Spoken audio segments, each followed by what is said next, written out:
to guarantee stability on our continent and in our countries, we have to have development. So we always have to find a balance, because I believe strongly that the countries that are stable today and do not have conflict, if we don't deal with development properly in those countries, make sure that the youth go to school, get skills, get jobs, make sure that the country develops and everybody feels part of the country, and respect for human rights and good governance. If we ignore that part, that side of the coin, then those countries in time will also become unstable. Because if people don't have hope, they don't have a stake in the future of their countries, they'll probably become restless and and the countries will become unstable. So we have to pay attention to peace and security, because obviously you can't even begin to have development, meaningful development, if there is no peace. But at the same time, I just want to stress that both sides of the same coin, peace and security on one side and development, and that balance is very important. And I know you've been supporting development as well, shared values and vision, and the institution, building the institutional capacity. So we thank you for all that. Going forward, we obviously have to keep building on what is there. We think that we need to still pay attention to strengthening the institution itself. So institutional capacity is very important, because if we have a strong institution, we can deliver better our services that we have to deliver. We also can utilize your resources much more prudently. And so efforts have been ongoing to strengthen the institution, and I think we will also continue to pay attention to strengthening the institution, and hopefully we will indeed continue to get your support in that. We also are going to obviously be supporting and strengthening the work of the other commissioners. We feel very strongly on the question of human development, so we'll be supporting a lot of the programs in the social area, social affairs area, health, education, of course, other areas, sports and so on. But we think that health and education are very important for economic development. And I remember when I was Minister of Health, initially the attitude of our Treasury was that health and education are just spending ministries that are like a bottomless hole, and then there are economic ministries that drive the development of the economy. And we used to argue quite strongly that actually there is nothing you can do if you don't have human resources that are skilled, healthy, that can drive the economy. You can have money, you can have brick and mortar. If you don't have human beings, you cannot drive your economy. So health and education cannot be seen just as somehow these bottomless pit ministries that are just consuming money. They are the foundation of development. They are the foundation of economic growth.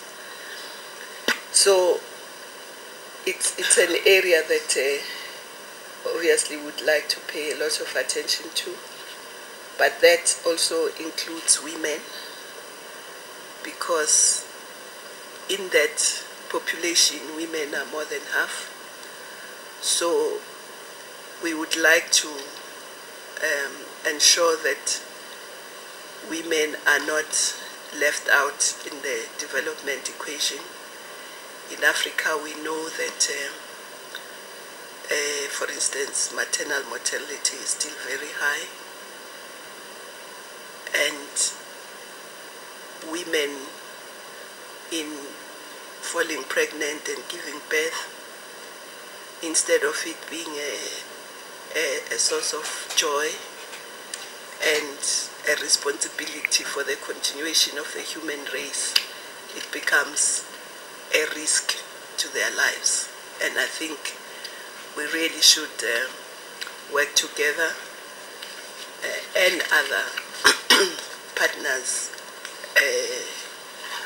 in the UN and so on to really try to continue to decrease maternal mortality.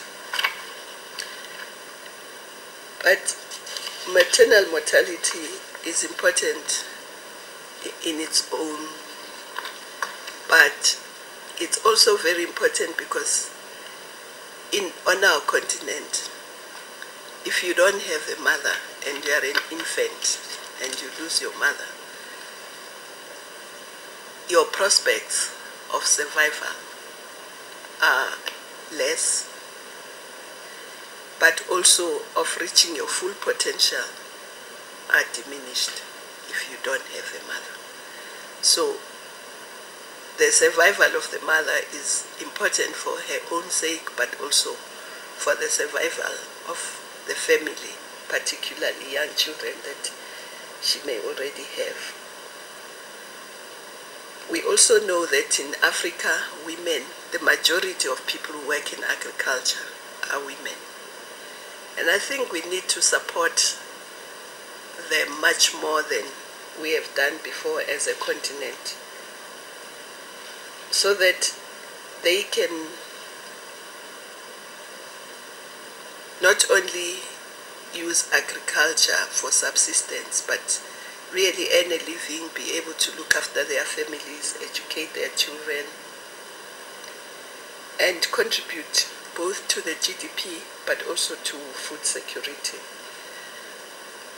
And so there is a plan that you've been supporting, CADEP, but a lot of emphasis I would like to put on supporting the women in agriculture.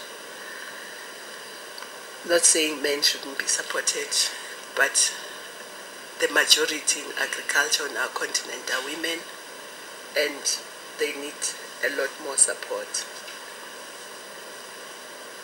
And of course, we also know that if you educate girls, you also improve the general health of the family, but also the infant mortality.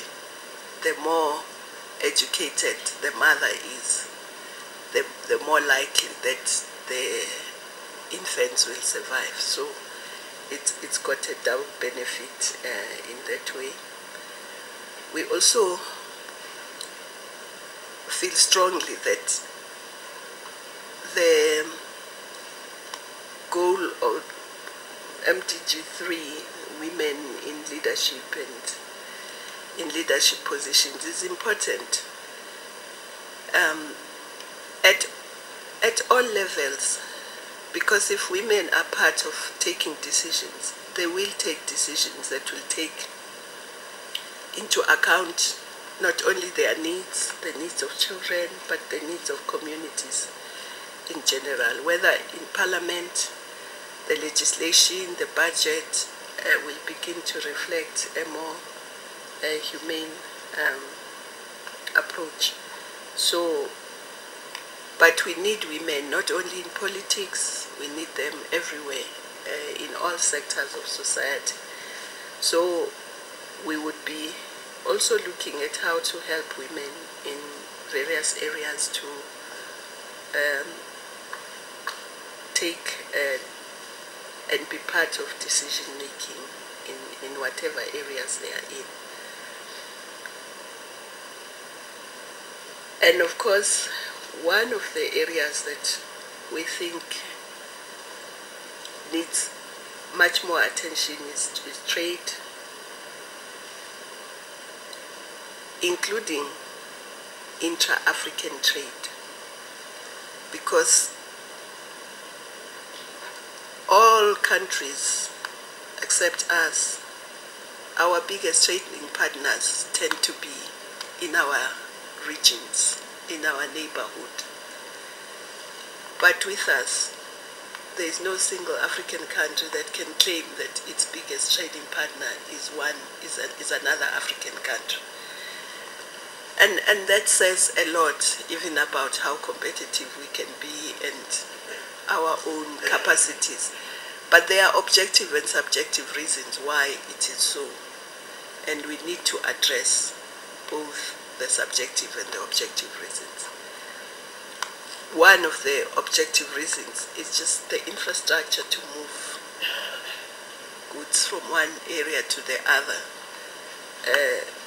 Transport, telecommunication infrastructure, but also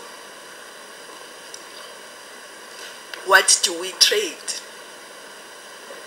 We are a continent with a growing economy. We are, compared to other regions, our economies have been growing, but we've been trading, on the whole, we are trading raw materials. So that's another objective reason why we're not able to increase our intra-African trade, because we're trading raw materials. And we need to find a way of working together to make sure that we really are able to add value. We're able to have forward and backward linkages so that we can also industrialize our countries and also be able to trade much more diverse products, because our economies are not very diverse. Now, I'm mentioning these things not that these are the things I will do personally, but the Commission working with member states and the regional economic communities will have to work along this perspective. And so, but also we need to look at how to harmonize some of the regulations that impede trade between and amongst us. And the other area that I think needs a lot of attention is just the coordination, the dynamic relationship between the AU and the RECs, the regional economic communities. And that needs a lot of strengthening. But more than the AU and the RECs amongst themselves are not really having a dynamic relationship. The good things that may be happening in ECOWAS are not known by SADC and vice versa. And if they could have a more dynamic relationship. They can share best practice, they can share ideas, and they can see how to accelerate the integration, because they are the cornerstones and building blocks for our integration.